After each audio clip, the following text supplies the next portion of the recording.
It's the Rap Radar Podcast. My name is B-Dot. B-Dot, what's up, baby? Elliot Wilson here. We got the guy from Adamsville. What's up? My name's Killer Kill from Adamsville, a.k.a. Killer Mike. My mother calls me Michael. A.k.a. Mr. Netflix. Yeah. Michael's got a hot TV show, man. Thank you. It means a lot. It means I'm glad y'all like it. I saw the trailer. I hope y'all like it. No, I liked it. I hit you up when I saw the trailer. I mean, we interviewed you a while back with Run the Jewels, but we haven't had you solo on the podcast. But when I saw the trailer, I was like, oh, Mike's up to something, man. Trigger warning. I've wanted to do this show for 10 years, and me and one of the co-creators, Daniel Weidenfeld, who used to be at Super Deluxe and at Adult Swim, his brother, Nick Weidenfeld, used to be over at Vice. We've been trying to get it done, you know. It's like the barbershop arguments. It's the meme of if you can sell drugs, you can run a business. If you can organize a gang, you can organize, a corporation. And it's taking those theories out into the real world and seeing does it happen. So we have this hypothesis that these things can work, and then I go out in the real world and I see, are they work. So one of the things I did was help 4 young brothers and some of the brothers you didn't see who belong to a street fraternity that we know as the Crips, which started as a protection organization against, terror from outside the community. As Community Revolution in Progress evolved because of economics and disparity and redlining and a bunch of other stuff. They kind of de-evolved into a street gang, but with with drugs kind of dissipating, crack in particular. Yeah. The violence has subsided. You still have these members of this loosely connected network nationwide that's perfect for a distribution network of something besides drugs. So, my thoughts were if the Hells Angels as a corporation can sell T-shirts, and we know you don't want to fuck the Hells Angels, what I mean? Yeah. Then why don't they have a product that's sellable? And one of the products that we know is sellable every day that's killing the shit out of black people is cola. Any type of soda you want to get. And yet we don't have any ill will toward any soda company. We're not out talking about soda on black crime or anything like that. We're just drinking soda. Yeah. And I was like, what if these guys, there's about to be, and some like Jones Brewing Company, there's small soda companies out there. It's almost like craft brewmanship. I was like, let's try it. And the guys actually made a pretty decent soda. Yeah.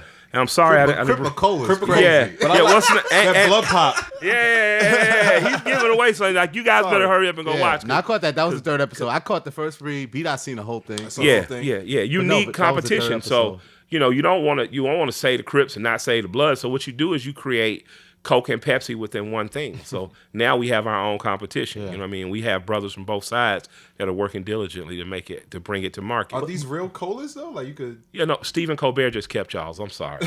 He kept the whole 4-pack. Which one do you like more? You like the Crip-A-Cola? The Crip-A-Cola. But I'll be sending something out for you guys. The Crip-A-Cola and the B-Pop. The B-Pop, I think to me is a little cherrier, you know what I mean? Right. And the Crip-A-Cola is more like a straightforward cola, It was interesting that part where you had like the focus group and how negative their viewpoint of it just off the strength of Crip right out the way. And then they literally met the people behind it. Yeah. It was an amazing thing to see that the humanized element of it. That's what it's about. To me, that's what the show is about. Like, people don't have a negative view of Crips. People are given a negative view of Crips. You know what I'm saying? You're given that. Right, you're given that by the media. You're given that by the leaders in your own community. You're given the narrative of black and white crime. But if you actually meet a person that's a member of the street fraternity, what you're going to meet is a human being, and you're going to engage that person as a human being. And after you do, you're going to walk away with a different prejudice than you entered with. You're prejudging entering. This is a gang member. This is the worst of this is. But you're going to leave with a different philosophy. And I just wanted to give brothers opportunity to show that I've been organizing. See, I'm not a rapper activist that became an activist because I became a rapper. I felt guilty. I've been an activist since I was 15 years old. I was with former mayor of Atlanta, Andrew Young, a couple days ago. He said, I remember 15 years old, you guys were literally kicking in my door like we want to say in government. You know what I'm saying? So for me, it was about making sure that I gave people without a voice an opportunity and voice to do something, not to talk about doing something, not to want to do something, but to do it. And these guys did it.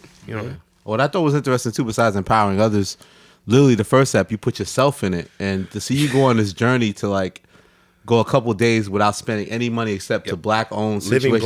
Living black, and how difficult that actually is. Yeah, it was not difficult 60 years ago. Yeah. So you got to only spend money literally from everything in a black community. Yeah, we've been free a total of 55 years, and I would argue that we are more economically enslaved than we ever were. You know, at the time my grandfather landed in Atlanta in 1942, he could get his groceries from a black person. He could go to a black doctor, a black dentist. Everything was involved in around our same neighborhood, and the people were black.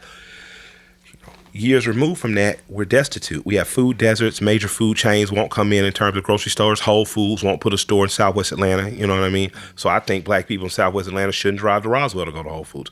The grocery man, the man that grows his own food is not allowed to put his food on the back of a truck and go sell it anymore. You know, when I grew up in the neighborhood I grew up in, the vegetable truck came once, twice a week. There were people with chickens and goats in their backyard. You know what I mean? My people from the Caribbean can relate to that. Yeah. So for me, we were much more of a self-sustaining community.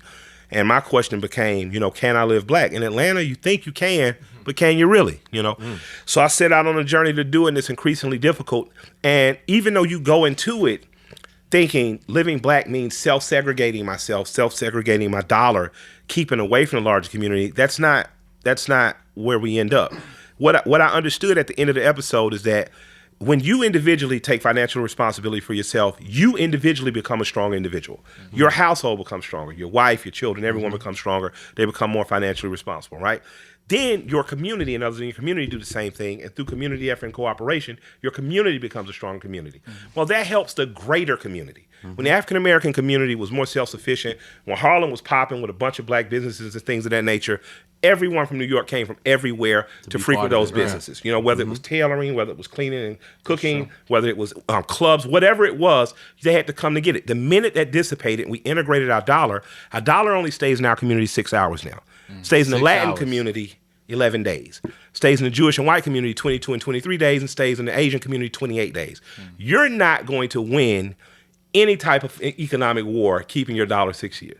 You're not going to be a part of a bigger solution only keeping a dollar in your community six hours. You have to learn to control your personal finance, control the finance of your community, so that we become an attribute and an asset to the larger community and not a detriment.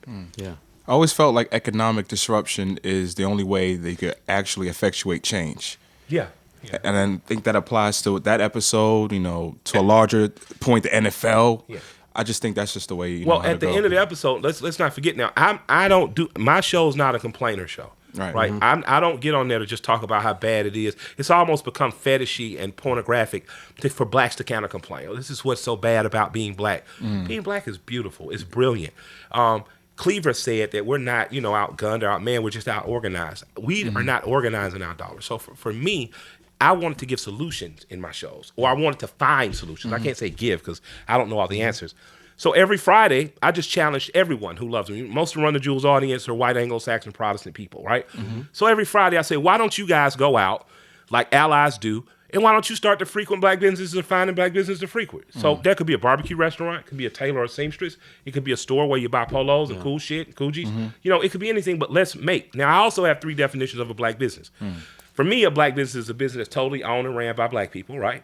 But if I can't find that, what is a business that's owned by other people but that hires black people, that hires people from the community? And third one, what if one is so small, because having owned a small business, maybe you can't hire anyone, maybe you just have your family in there, who is respectful to the community, right? So if you can fit those 3 criteria, then I'm going to find a way to do business with you because it's greater for my community, and if my community is strong economically, it's better for the larger community. I must admit, though, you kind of cheated in the first episode, Mike. How? Because you took a bus to Athens. No, I took a black. Harmon Brothers is owned by a black man. But the fuel's from Saudi Arabia. No, I can't say that. I didn't say I got 100 points, but I'd be damned if I didn't score 95. Yeah. Okay. No, and even with the fuel, he said he tried his best, to do that. And I would argue there are some black Arabs, too. So. Fair enough.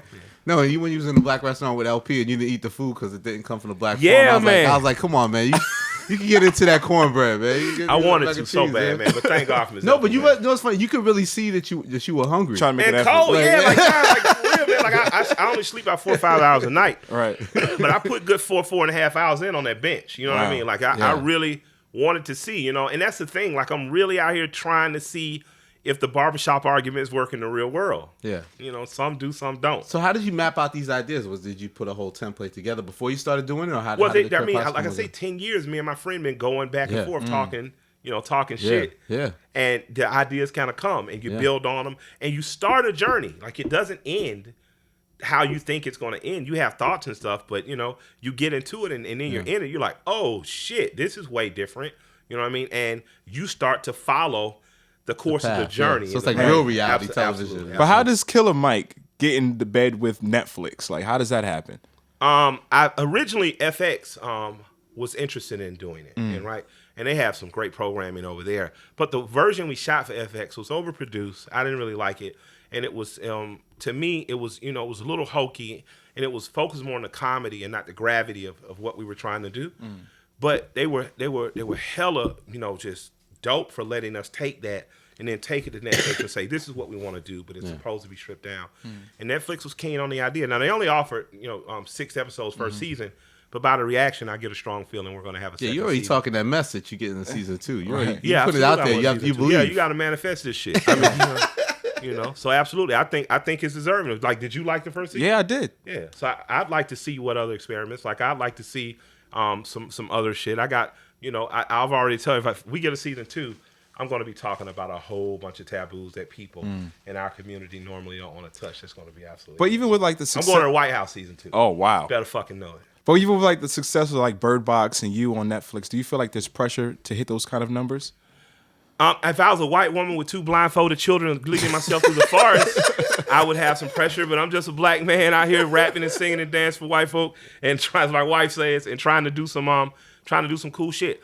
I don't know if I'll do Bird Box numbers, but I know if my community, and I mean my community, the black community, and the greater community of the music and artistic community, the people that are RTJ fans, I know if they get behind it and each of them get 5 or 10 friends to get behind it, we're going to do some stupid numbers. Right. So I hope to, but all I can do is do good work and put it out in the world and hope it gets received well. Right. About 5 or 10 friends have Netflix accounts that they swap and share. So Ain't nothing wrong with be that. right. But I need you 10 friends to borrow your cousin's Netflix account and not all from the same person. Right. Even you talk about season 2, are you going to bring back like reoccurring characters that are on this season? Well, it's rather than reoccurring characters, are people. People Right. kind of become characters, but people. So, Mario popped up Mario, a couple times. Like, Mario's just a genuine asshole. And with that said, he's an authentically good and loving person, and you get to see by the end of it, he as a protester and an agitator, I'm not going to give you guys too many spoilers, but he actually ends up becoming more of a patriot, more of someone who's like a Killer Mike, like the person who refuses to walk in line because he's told to. Right. So I do grow an affection for Mario. But yeah, I mean, I think they're interesting people all over the world. I think that we have an opportunity in my show to show these different people in different perspectives. Yeah. The sister who's a sex positive, teacher, would she have gotten this type of look on another show, or would it have been a parody of something? Yeah. I think what she did is amazing and serious, and I wanted to show that. You know what I mean? I didn't want to make a parody or a mockery of her. So I'm going to continue to look for. You remember that show, Real People? Mm-hmm, yeah. Used to come on the day. Byron Allen, who bought the Weather Channel, right. Shouts out to Byron Allen. Yeah. He started on that show, right? Real people would go find these strange and wonderful people throughout America that you kind of saw and connected. Like fat people on mini bikes, and midgets jumping over. Small people jumping over things. Sorry for being old and using that old term. No, it was hugely successful. Yeah, too. And so I like real people. I like to engage regular real people. So yeah, hopefully you'll see new and interesting people, and if people are interested enough, I'll bring them back. Was there any particular moment through this journey that impacted you the most, or maybe surprised you or changed your viewpoint on something? Well, I've gotten triggered. I'm pretty liberal in terms of my agenda. My thing is, if your thing don't get in my way, I ain't gonna get in yours. I grew up with 2 gay uncles who were incredible examples to me, that were loving, that were caring, that influenced me to do things like get into the arts and go to Morehouse and cool shit like that. And with that said, I, as a heterosexual black man, was triggered by my own show. When it got time to shoot the porno, I was like, I am out, gay bro. porn. I couldn't watch that part, Mike. You know what I'm saying? Exactly. I was like, gay girls, yay, gay guys. I got some maturing to do. You know what I'm saying? So I had to face my own prejudices. You know what I'm saying? And by the end of the show, these same young men who are young African-American men who are gay, I literally had fallen in love with like they were my little cousins and little brothers, because they were so professionally, they were so caring, they were so hardworking. Not that I ever was prejudiced against them. Yeah. I just didn't want to see them do the booty. Like the kids used to say, But however you want to make love and whoever you want to make love to is fine with me. I have to mature past my own prejudices and allow it. Now, that doesn't mean I'm going to go rent some gay porn and that's what I'm on. That when I watch Brazzers later tonight, I'm probably just going to watch lesbians with my wife. But with that said, I'm accepting the 2 guys kissing on Love and Hip Hop. I don't have a problem. But that was a wild direction to go after. Basically, you're bringing an argument about how school pretty much doesn't. It glorifies dreaming without any real substance, and Absolutely. doesn't teach people trades or how to really make a living or really do about things. Every kid grows up and says, "I want to be an astronaut. I want to rule the world." Like, what does that mean? And it's just like you brought it down to like basic elements. Yeah, I think, and not because I don't think that kids can be astronauts or any of that. You know, I think that, Chris Rock had a similar thing on his Tambourine thing. You know, I remember your that. kid, you tell your kid, you're the most special thing in the world. No, you're not. You're just fucking copies of your mom and dad. Right. You know what I'm saying? And that's not saying you can't be special, you can't be dope, but you have to go do the work. You know, I the remember work part. crying on the phone with my father because, my dad, I have two dads. I have a biological and non-biological dad. Both are my fathers. You know what I mean? And I remember my biological dad he used to be a policeman, and he's very policeman-like in his behavior, right? He's a very loving man, but he can be very stern and very, like, rigid. I remember telling him, well, I'm going to drop out of Morehouse because I want to be an artist. All right, now that I'm a father who had a daughter who says, I want to drop out of Savannah State, I want to go to esthetician school, I realized the pain I inflicted on my father when I did that, right? Yeah. And he said, looked at me square in the eye and said, they call it starving artist for a reason, son, right? So I spent the next 15, 20 years trying to prove to my father, I know what I'm doing. And as I was becoming successful with Run the Jewels and rap music and stuff like that, my dad called me one day out of nowhere, and he was just like, I want to let you know I'm proud of you and the man you've become, and I love you, and I always knew you could do this. And I'm thinking with the music, like, damn, man, you did believe it. Yeah. And he's like, that's not what I'm talking about. I've known since you were a little boy you were a leader. I saw you lead other children and go your own way and forge your own path.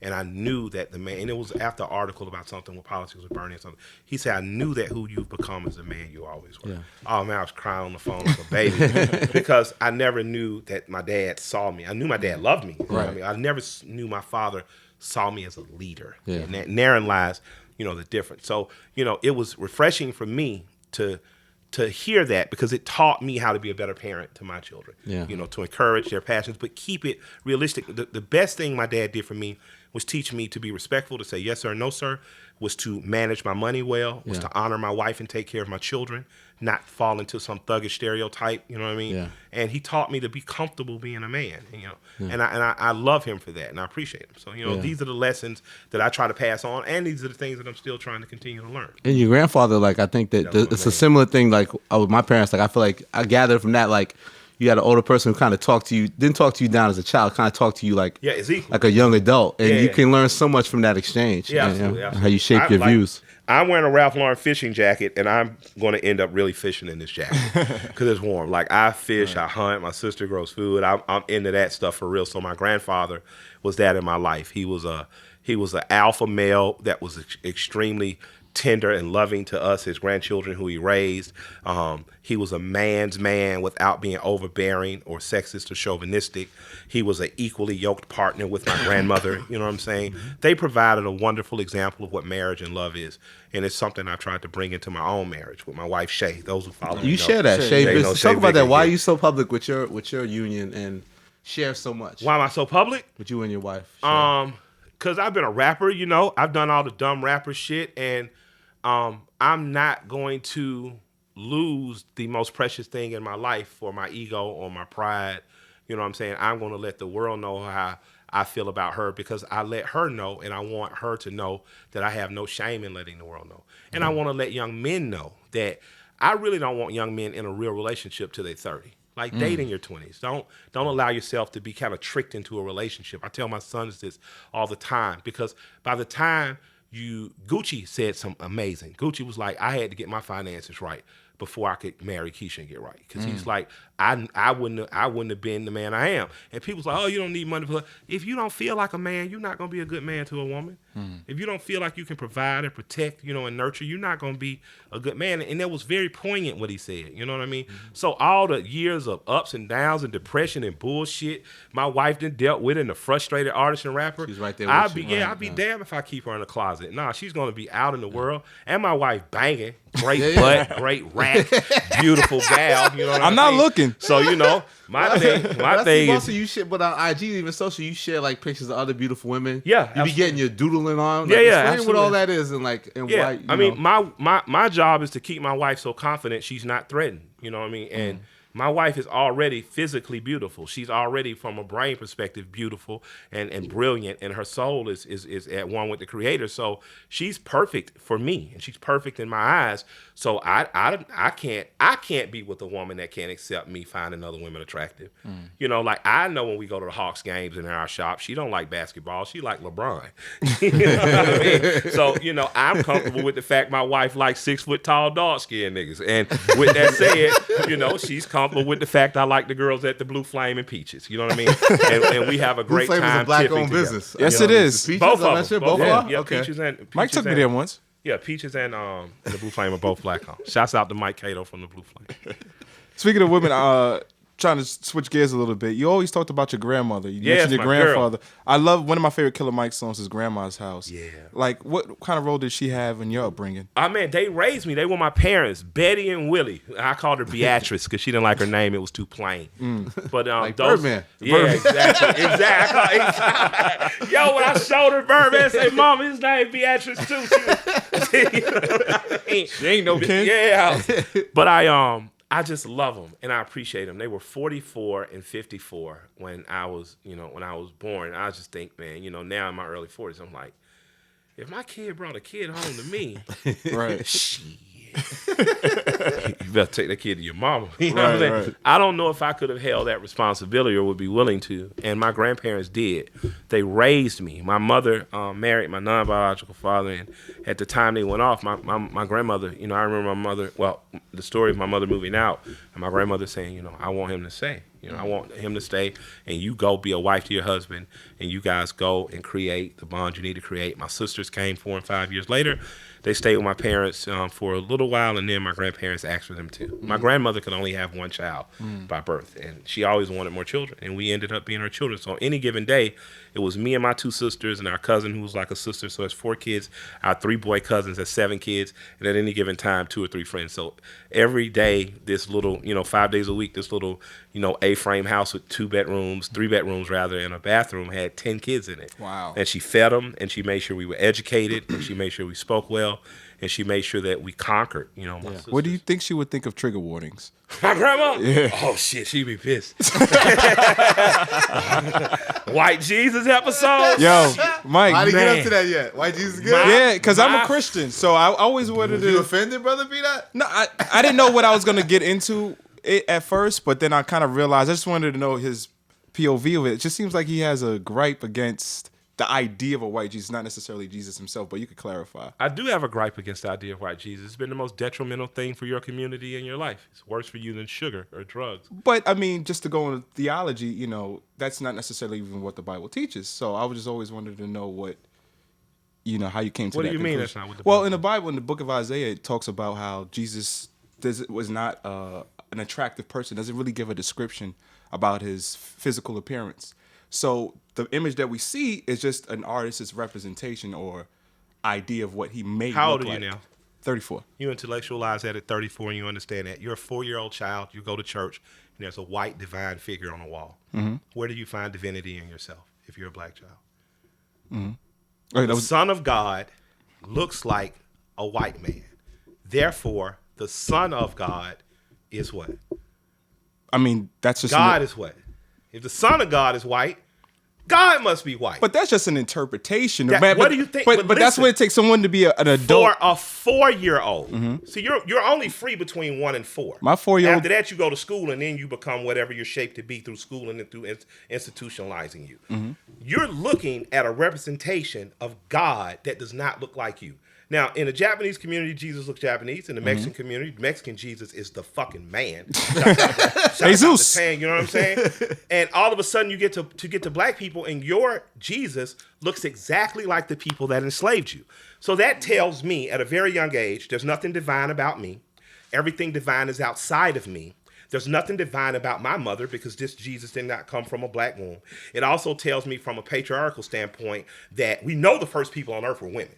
Genetically, we know that. We know the first person to give birth on earth was a woman. Yet we are taught that somehow women come from our ribs when we don't. That does happen. Men come from women's wombs. So we're just taught things that don't give us the confidence it takes to go into the world of fully confident human being. Now, that's not a gripe against Christianity. That's a gripe against Christianity as given to you by Western society. Because I think most things have been bastardized and maybe perversed, but not necessarily to take away from the origins of things. I mean, so what's the origins? as Because far- black churches I know go to Israel, to the Holy Land. Okay. Oldest Bibles in Ethiopia. yeah, that's where the first church was established by Mark. Yeah, but I don't ever hear mega churches going to Ethiopia. They should. Yeah, but you don't say that on a weekly basis. I But, I don't mean- say it on a weekly basis. The Creflo's not taking his church there. I mean, I think it's all. I mean, not to go into a theology debate. I just think that It's not a debate. No. But I just think that when you talk about like the idea of a white Jesus, I think that is wrong because in the Bible, So we agree on that. I do agree. Yeah, That's it then. I do agree. I just thought it was at Christianity as a Yeah, but I'm not large. going at Christianity. I'm going at the image of the Son of God placed in front of a black congregation to worship. I agree. That is false. When do you think it That's first? my G. There we go. Love. Do you think as a young man, as a teenager, you started seeing it that way? When did that click in your mind that you started to really see that and realize that that's the problem? Sitting at church at 5 years old, like, hey, this shit is whack. Yeah, I'd never been with that church shit. You know, let me tell you, I mean, no disrespect. I'm That's not okay. with the big three. Just Yeah, know yeah. the big three I got. I'm not Christianity, Islam, Judaism. I'm not. I know for fact. This is not, for.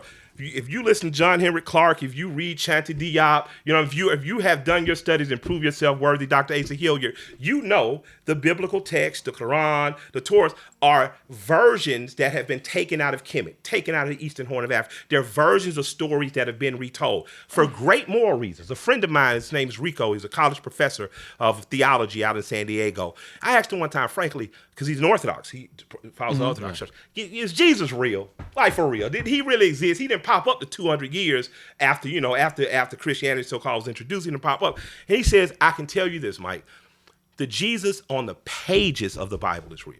And as a character in that book, that is one of the best novels I've ever read. That is someone who rallied against the evils of government, who rallied against the greed of church, who organized the poor and the unclean and the unkept for betterment. He's an amazing character, right? But that's about where it stops with me, because I don't have the ability to say to myself that my divinity starts with the start of Judeo-Christianity. Whatever I am was here way before those books, and whatever created me will be here long after. Now, that doesn't mean that I don't have a problem going to church. I go to church, I go to the mosque, I go to synagogues and shit. I kick it with my people, but I'm not going to sit around and get all dewy-eyed because you telling me a bunch of stories that are reinterpretations of me. You can't take what I've created and resell it to me like it's the greatest thing in the world. And that's, again, that's not me saying I have a problem with it, because I'll probably be in church in the next couple of weeks with one of my 84-year-old aunties. Right. High as a kite, but I'm going to be there in church with her. You know what I mean? But that does not mean that I have to succumb to the doctrine that tells me, hey, there's an island of people who live here 60,000 years. I think I ought to take them sugar and candy. Now I'm going to get an arrow in my heart and get drug off their what's, because they've already known that didn't work out too good for us for the last 60,000 years or so. Right. Right. When it comes to, like, I guess, religion and faith, is there anything that you do practice? You touched on it a little bit in the Netflix. I practice praying. I practice fasting. I practice, I practice tithing, doing well by people, and I practice honoring my ancestors. Right. And you also subscribe to, I guess, like Marcus Garveyianism and Russ, like RBG, Pan-Africanism. Yeah, excuse me. I believe in supporting people throughout the diaspora. Right. I believe that, we're black because black has been defined by Europeans, right? There was no racism, and there was no race 500-600 years ago until race was created as an excuse to vilify Jewish people and to accept things like slavery and stuff. Like, race wasn't a thing. But what I do know is that what Elijah Muhammad said, and I'm not a member of that church either. But what he said, and I read as a child, made all sense in the world. He said, you are Earth's original people. With scientific fact, the black women in this room can create any race of people on Earth. Genetically, they are the God gene.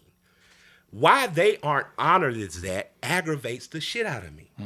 So I don't have the ability to look past what is scientific fact. What scientific fact is that life starts in Africa. humanity. What scientific facts is, once people start spreading out of Africa because of cold and climate and things of that nature, stuff changes, skin is lighter, hair straighter. That's scientific fact. But I don't have the ability to read fairy tale, folklore, and mythology and somehow apply that to the real world and force others to do that. My thing is, I believe I'm directly connected to whatever created us. I do those things in the most divine way I can in terms of honoring that. I honor my ancestors through that, I honor my wife and children, and I try to put out, or I attempt to put out, or actually I do put out more love than bad. And when I die, something will happen or maybe not. But while I lived, I know I did good. What do you make of the craziness going on in America today with President Trump and the government shutdown and things like that? I mean, obviously, we know you were at the forefront of supporting Bernie Sanders, and unfortunately, he didn't get the nomination. Yeah. Like, what do you make of what's going on right now, at least in terms of... I think Bernie was robbed of the nomination. I'll just say that because I would like to see us get a do-over, and I'd like to see him run again. Our revolution is pressing him to run again. I like to see people like Nina Turner become the forefront of national conversation in terms of what a black woman Democrat is, because I truly believe she's progressive and radical in her thinking in a way that could progress this country, more and differently. In terms of the government shutdown and stuff, ain't the first time government shutdown, won't be the last. What I would like to say to the proletariat, look that word up.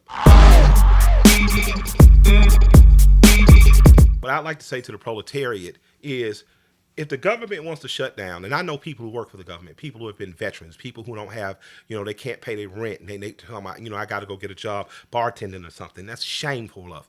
What I think is that all America on April 15th should just not pay taxes. I'm dead serious. I'm deadly serious. You got There us? are always more of you than there are of them. So that's the biggest stance you could take. That's the biggest stance. What bigger stance is there to take? If you don't run our shit right, like if my landlord doesn't fix my roof, I'm not paying taxes.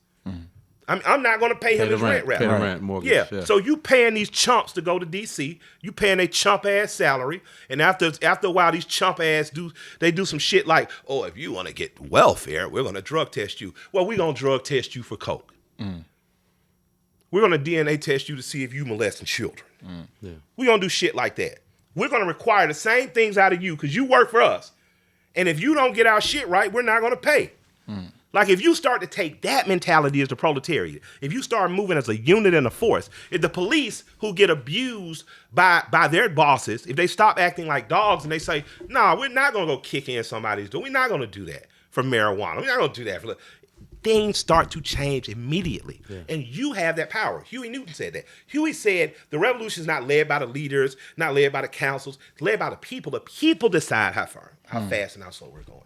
So that's my thing. If you want the government to change, you want to chin check the shit out of the government, everybody decide not to pay taxes this year. You see what I say? Do you feel like people haven't really... I don't think y'all niggas gonna do that. I'm gonna pay the shit out of my taxes.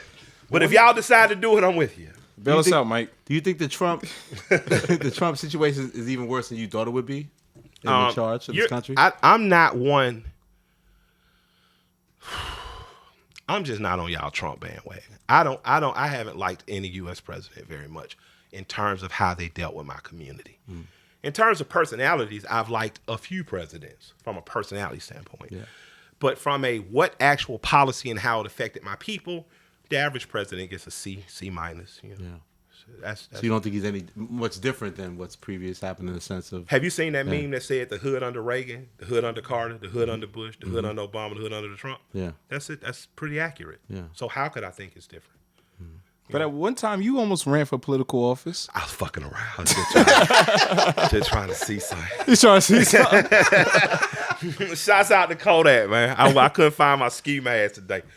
But nah, I just wanted to shake some things up because I wanted to see normal people running races. I want to see regular people running and winning school boards and county commissioners and city councils and mayors, because I think that the answers lie within your living rooms. The discussions that you guys are having in your living rooms and after church and things of that nature with your best of friends and people you might not agree with, the real solutions are going to come from you.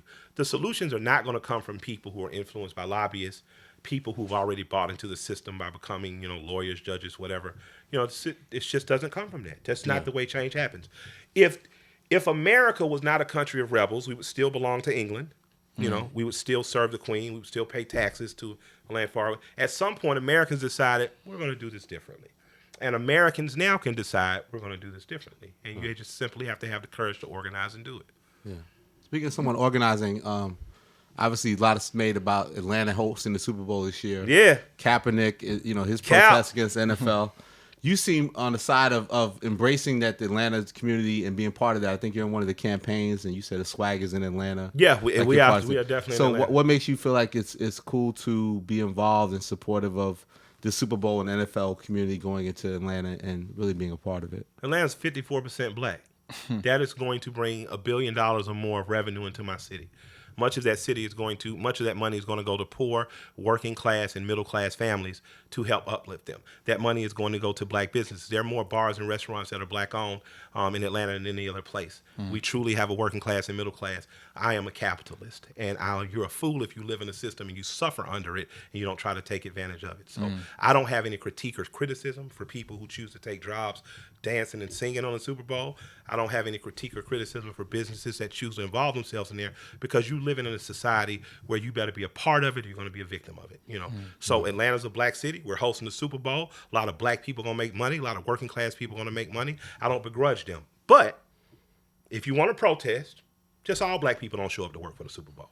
That includes players, broadcast journalists, DJs. That's getting excited. Yeah, I've been saying this. So that's my shit. Now, see, my thing is, accept that I'm in the system and let's work it, right? Or just burn it the fuck down. Right. You got a choice. But isn't the argument that Kaepernick's trying to make that change and he's not getting the support he needs? I don't know that. I'm not arguing Kaepernick. I'm talking about black people. Yeah. And the black community. I'm not going to let who I respect, especially those who I don't respect, polarize me into arguing over characters. Kaepernick did the same thing Tommy Smith and Carlos did in 58. So we've done that before. So what's the next step? You get what I'm saying? So I don't begrudge him. I support him all the way. I'm down with all of us kneeling. If all of us gonna kneel, let's kneel. Right. But if you want to put a death nail into the plantation, that's the NFL, Skip Bayless said this. This is a trade issue. He said players that are non-black are looking at this as a black issue.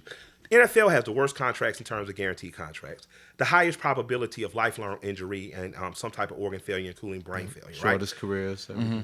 These guys could have got together as a unit and said, nah, we standing with him as a player in this right. And they could have radically changed how their contracts negotiated. Because some guys are all caught up in hokey-ass freedom and American flags and no disrespect, the Western version of the Christian church and that corny-ass shit. You know what I'm saying? They get to indulge their fucking alpha maleism. I'm not with it. Okay.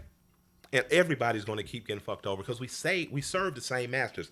If you're a working class white man and the government is infringing on your land, you're no different than a nigga. They doing the same thing too. And Bernie Sanders told me an interesting story. Said when they went to organize in Mississippi, organized specifically around workers' rights, Dr. King and others, at that time, the white men that were fighting against the black men getting raised up to even their level of pay were the worst paid white workers in the United States of America. Had they joined in solidarity, everybody's pay could have came up. But they didn't. It all boils down to economics, the way I see it. Like, I take the Montgomery bus boycott, I use that as an example a lot. They almost bankrupted the actual bus company, until they said, listen, this is what we want. And they said, okay, black people could come on a bus. We'll change the way the system is set up. And I feel like it comes down to basic economics. Well, they've never not wanted you on the bus. They just wanted you to stay in your place. Right. Yeah, they wanted you on the bus. They just wanted you to be uncomfortable. They didn't care about how you want. They wanted your money. You know what I mean? White business ain't never wanted black money. They love your money. That's why they get scared when you say stuff like buy black, because they think that means don't buy white. It doesn't mean that. Buy black essentially means buy local. Buy from your next door neighbor. Buy from the people around you. Buy off the grocery. Buy from the vegetable man that's coming through your neighborhood. Don't drive 40 minutes to Roswell to Whole Foods. I don't go Whole Foods. My wife might do that chump ass shit every now and then. I'm not doing it. Like, fuck that shit. I'm not. No. I'm not going to Whole Foods so they put one in Southwest Atlanta. Fuck Whole Foods. Real G shit. Like, that the most affluent zip codes in Georgia for African Americans are Southwest DeKalb and Southwest Atlanta. There's not a Whole Foods in either one of those places. There's a goddamn Planet Fitness. It's a LA Fitness. You know what I'm saying? Yeah. All this other cool, cheeky ass, hokey shit. Starbucks and shit. But we got to drive 40 minutes to have some funky ass meeting on Roswell Road where the traffic fucked up and nobody looked like us. Nah, y'all can keep that shit. You know what I mean? I'm beginning to understand why Dick Gregory's so angry. I knew him in his last 3 years of life, but he angry. I mean, man, me and Tip got on the phone with him, man. I remember the first time we got on the phone with him, that man cussed us the fuck out. Oh, you and T.I.? Oh, man, we were like, what could we do to help and change things? He said, nigga, shut up. What you niggas gonna do? Wow. We did that 50 years ago, nigga. That's all you can. I'm just like, God Damn. Dick Gregory. This old nigga cussing us the fuck out. So we gotta take Tip it. hung up, called me back, like, man. Hey, man, what that My nigga phone was was disconnected. Tip like, my phone hung up, bro. What else? Yeah. Like, nigga, you hung up. You left me on this old nigga cussing me out. But what I learned from that is, you know, the Viet Cong were supposed to get just ran out, right? When Western forces came in. But they practiced guerrilla warfare, subversion, covert moving. If we don't move like that, we're destined to lose. If we keep doing the same things, now you say, well, I'm going to have a march. Now the city will clear out the street to march for you. All right, let these motherfuckers march for 3 hours, clear their ass out by 7 o'clock. We got other shit to do, right? They're used to you saying, I'm going to protest, I'm going to kneel. What if nobody show up to work? And when you see people say, well, what does that look like? That means if you have an NFL team, 80% of the motherfuckers playing is niggas. If them niggas don't show to work, NBC, everybody call like, where is the niggas? Like, where's the niggas? You know what I mean? Right. What the fuck is going on? And the owner's going to have to call the niggas. And they're going to have to figure that shit out. But you got to be brave enough and bold enough, meaning you have to prepare to do that. I can't own $1 million house. My house does not cost $1 million. But I have $1 million in property in Atlanta. You get what I'm saying? Yeah. I could have bought the fucking demon. I wanted the demon so bad. I had my $150,000 put to the side. Nigga, I'm balling. Nigga Tip called me, say, hey, man, they got this restaurant for sale. Right. They got Bankhead Seafood for sale. That's how much I need if you want to go half on it. I just called Dodge like, well, I won't be getting that demon. 21 Savage got it first. 21. Shouts out to Savage and congrats on all his success. You and T.I. got a great friendship. Yeah. You said, That's my friend. You say I'm rich, he white rich. Yeah, he white folk rich. Yeah, he Really? white people. Him and Big Boy are like two of my best friends. I remind them all the time, they white people rich. You know what I'm saying? Y'all got that kind of money. Your grandkid gonna talk good about you. I got that. I can pay child support and bond myself. I mean, it's not too many people that have a barbershop in the NBA arena. Yeah. Shout out to the swag shop. I'm blessed. I'm blessed to have 3 shops. A flagship store on Edgewood, the barbershop in the arena, and our OG shop. I'll be comfortable when I have 15 shops. Our goal accomplished will be 150 shops. Is it hard to like set those kind of businesses up? Yeah, it's not easy. I married. Another reason I'm so public about loving Shayna Ford Render, Shay Bigger, is because my wife is brilliant. My wife's from the housing projects in Savannah. She's from a little street called Norton Street after they moved out of the housing projects. Her grandmother ran a shot house and just instilled great business virtue in her. You know, Proverbs 31, 10 through 31, talks about the type of wife you want to have. Yeah, fear a woman that's you see love a the nigga Lord. fuck with the Bible, nigga. You know what I mean? I went to loves Bible the camp, Lord. had to learn all 52 books. Shouts out to Sister Mary Jackson and Bishop Jean, you know.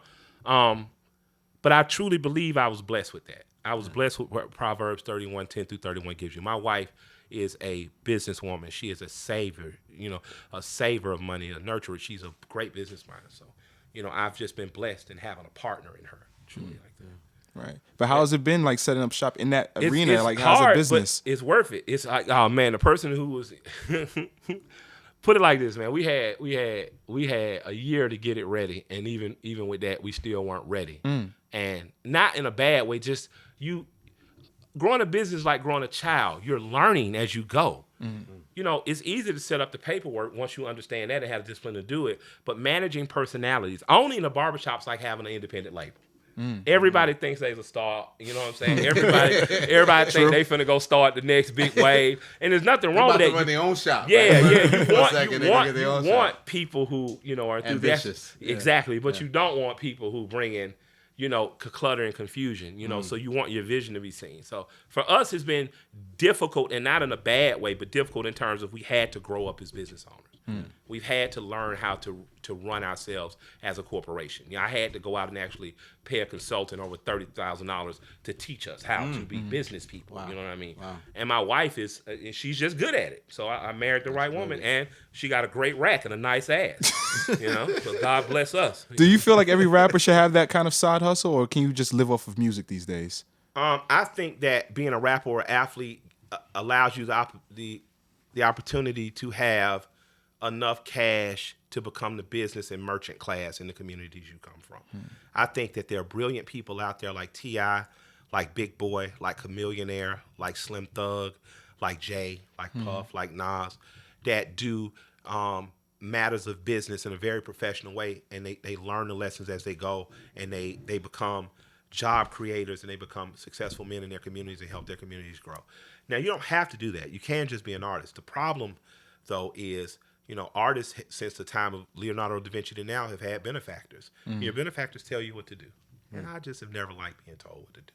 Never liked going to work on time. Never liked having some motherfucker tell me how I should have my song and shit like that. First single. So, So I had to figure it out, myself. And I had to figure out what I liked and what I enjoyed, and how Gary Vee talks about, following the passion. My passion was, the Black Men's Social Club is a barbershop. And that social club's open for everyone. We cut all hair, but you can come in there, man, listen to dope-ass music, get a dope-ass shave, wash and groom experience. If we're a traditional London-style barbershop and having a red front, the red barber's pole, you get traditional shaves, wet shaves with the razor and whatnot. But it's modern, it's fly, it's sexy, it's dope. You know what I mean? And that's what we want to do. 3 in every black market in the United States, the 50 largest black markets from Buffalo to Miami, Miami to Louisiana to LA. We want 3 per, and that's 150 stores, if not more. We also want to be in Tokyo, Australia, London.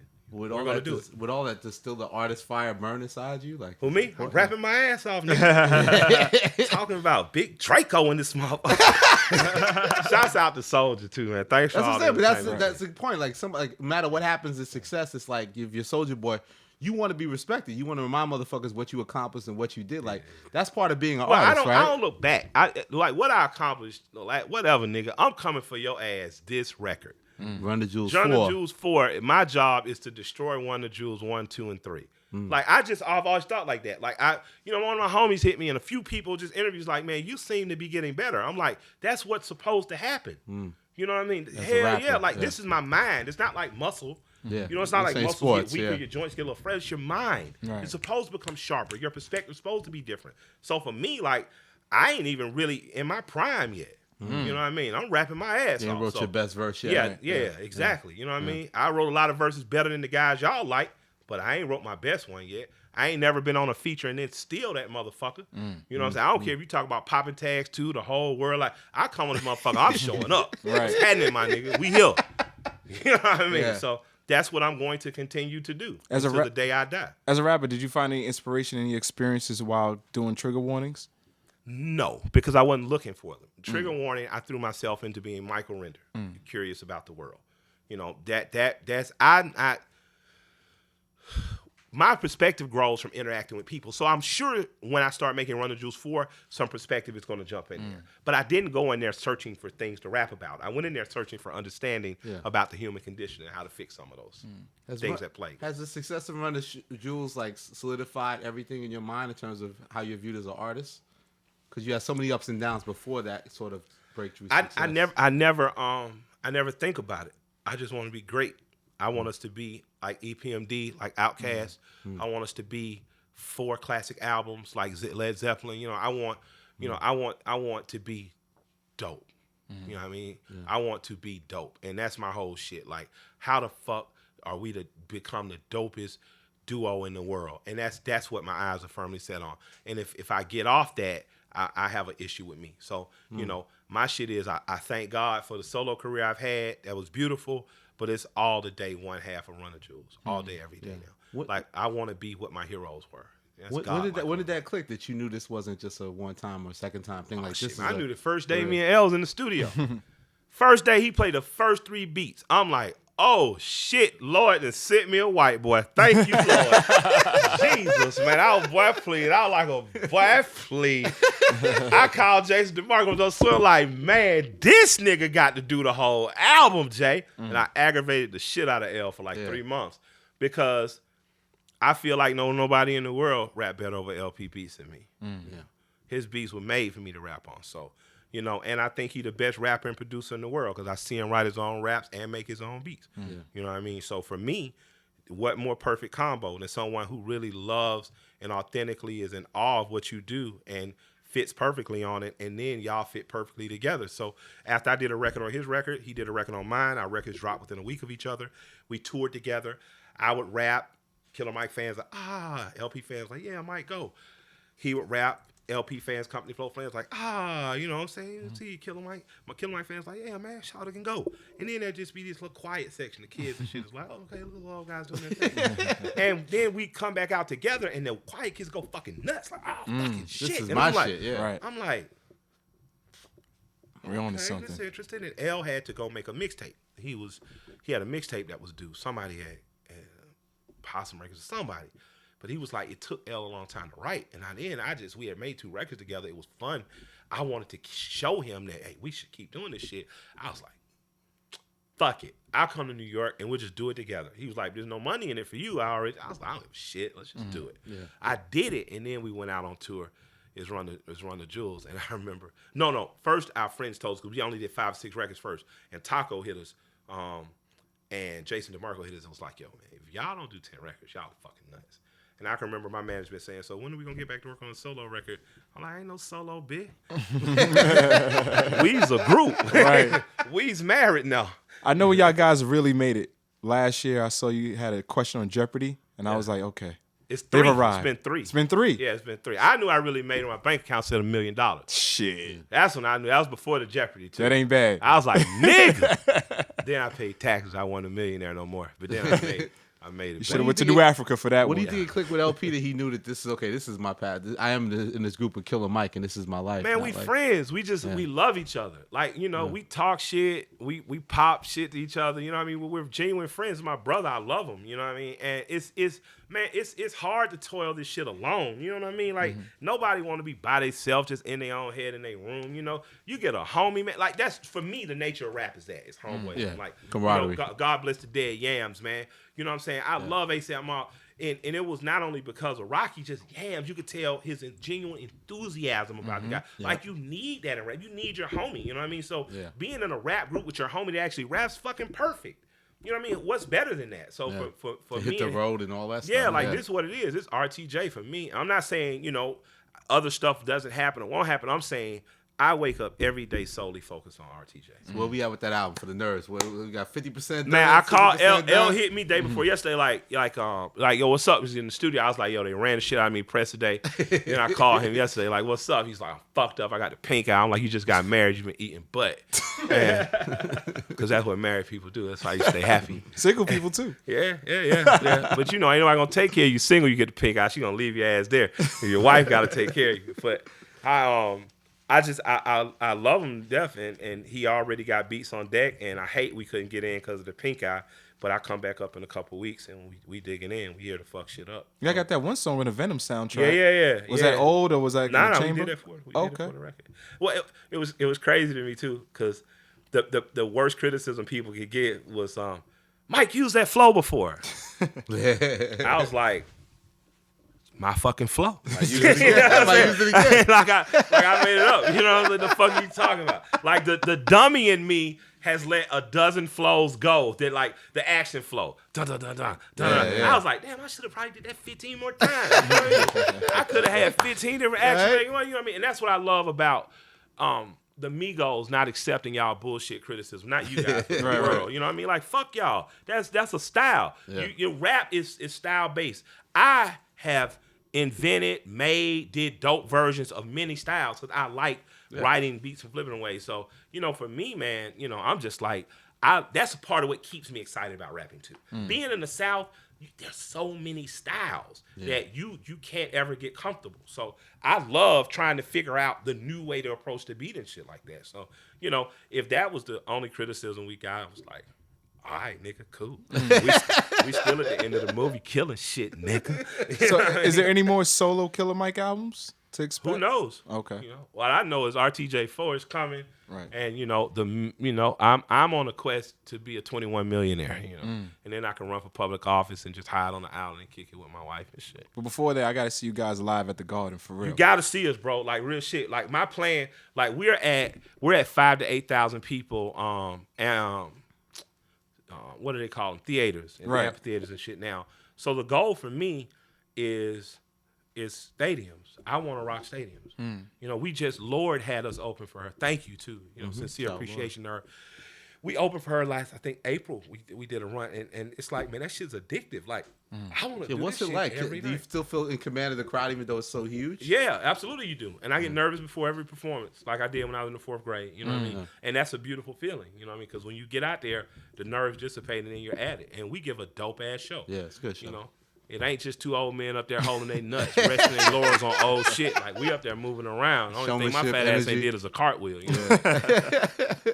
What kind of topics are you covering this time around? On Run the Juice 4? Yeah. Nah, it's just kick you in the nuts, punch you in your face, badass rap. Nice. I ain't, it ain't hard. I ain't gonna lie though, I miss a lot of the storytelling Killer Mike kind of records. Like I think we talked about this last time, like JoJo's Chillin', those kind of records. Yeah. Which you never put a video out for, but I forgive you. That ain't my fault. The white folk ain't giving no money. But that's like my favorite kind of Killer Mike. Yeah, thank you, man. That means the world to me because I grew up a Slick Rick, a Scarface, a Biz Markie fan. You know what I'm saying? I grew up a fan of storyteller rap. So, you're going to hear me rap. But Run the Jules Force, there's a legacy at hand, and you can't let ego and the want for attention for yourself get in the way of creating a legacy. I have a potential to be we have a potential to set our claim as one of the greatest rap groups ever. And it would be wrong and evil and unjust of me to pull back from that just to say, well, I need my ego satisfied now. That doesn't mean I might not go in the studio and do a whole album in a weekend one day. Who knows? But that's not my focus right now. My focus right now is on making the best possible Run the Juice for I possibly can and making sure our audience knows that we give a fuck and our audience grows from that. It's coming this year, 2019? Yeah, that's what Okay. LP promised anyway before he even called me and asked. Okay. So I guess we got to do it now. Sounds good. I'm with it. Yeah. And in the meantime, trigger warnings. Trigger warning. They got to go check that out, man. Yes. Yeah, I think We you need that guys should season check it out. 2. I think season 2. That's what I'm calling. I'm gonna like this joint too. But season 2, man. As vast as the topics that we covered this time are, I think there's a lot more questions to be answered, and I think there's a lot more world to explore, and I'd like to do it. Yeah. We'll look forward to it, brother. Absolutely. Thanks for taking the time, Man, man. thanks for having us. Killer Mike. Rap Radar Thanks for having Podcast. me, LP Yeah. in spirit at least. Love. Absolutely. Yeah, we out. Peace.